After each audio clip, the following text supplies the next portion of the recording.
Ne vous intéressez pas à mon domaine. Non, vraiment, intéressez-vous à votre don. Peu importe ce que les autres font.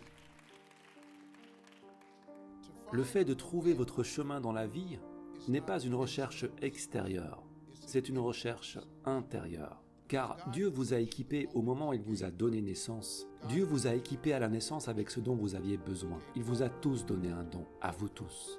Chacun d'entre vous, vous êtes doués. Dieu n'a jamais créé une âme sans lui faire part d'un don. Vous tous assis ici ont reçu un don à la naissance. Il l'a placé en vous. Vous n'avez pas besoin d'aller le chercher sous l'océan. Il n'est pas sur une montagne, il n'est pas sous les rochers. Il l'a placé en vous à la naissance. Il vous a transmis un don. C'est la chose que vous savez faire le mieux avec le moins d'efforts possible. C'est le don que Dieu vous a donné. C'est ça la chose que vous devriez poursuivre.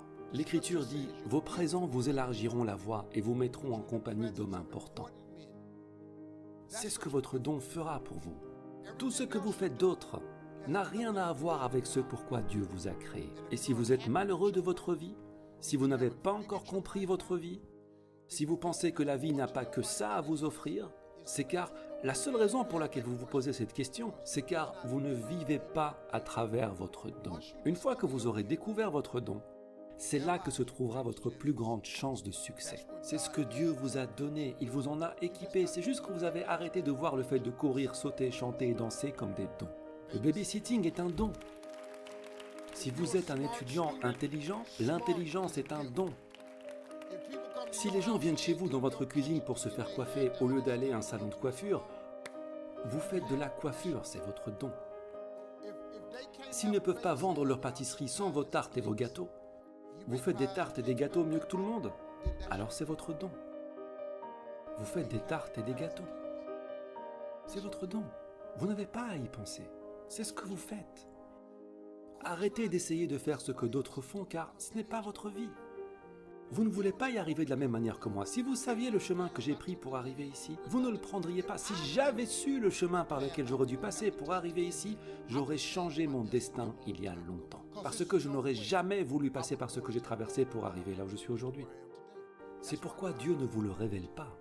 C'est pourquoi Dieu ne vous révèle jamais le chemin. Il vous montre à quoi ça pourrait ressembler, mais il ne vous montre pas l'itinéraire, car s'il vous montre l'itinéraire, vous feriez demi-tour. Tout le monde abandonnerait. Si vous saviez ce que vous deviez traverser pour arriver là où il veut que vous arriviez, vous abandonneriez tous. J'abandonnerais aussi. Hors de question pour moi d'avoir un problème de bégaiement. Hors de question pour moi de vivre dans une voiture pendant 3 ans. Hors de question. Si j'avais su ce qui allait m'arriver après avoir quitté mon job pour faire de la comédie, je n'aurais pas quitté mon emploi. Mais il ne vous montre pas cela. Il vous laisse juste vivre le rêve. Et si vous êtes assez audacieux pour poursuivre le rêve, il vous aidera à faire le voyage. Et il ne peut pas abandonner au milieu du voyage parce qu'il sait que vous poursuivez des rêves. Dieu est dans le business de rendre des rêves réalité. Je parle sérieusement, je ne plaisante pas. Là, tu vois quelqu'un qui vit ses rêves parce que Dieu l'a fait pour moi. C'est vrai. Cesse de rêver ta vie.